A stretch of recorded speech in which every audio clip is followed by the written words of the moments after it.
It's Trench Safety Week. Let's review the 2, 3, 4, 5, 6 rule to keep your workers safe and in compliance while working in trenches. When it comes to trenching work, following the simple 2, 3, 4, 5, 6 rule will help you stay safe and in compliance. 2, spoil piles must be set back at least 2 feet from the edge of the trench. 3, your access ladder must extend 3 feet above the edge of the trench box. 4, when working at depths of 4 feet or greater, you must provide access. Remember, when you're inside the trench, you must not travel more than 25 feet to your egress point. 5, when your trench is at 5 feet or greater in depth, you must protect it. There are 3 different ways to protect the trench. The simplest is sloping. Most soils we work with are Type C. Type C soils require a sloping of 1.5 to 1 or 34 degrees.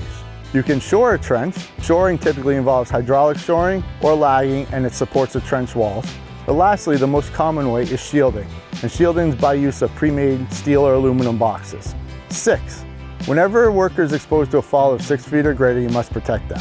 Using the hierarchy of controls, you try to eliminate the hazard first, but that's not always possible. Protection from falls into trenches spans from guardrails that are integrated into the box, all the way to personal fall arrest systems.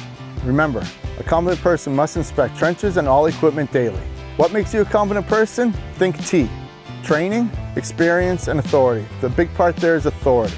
You must have authority to stop work and make corrective actions.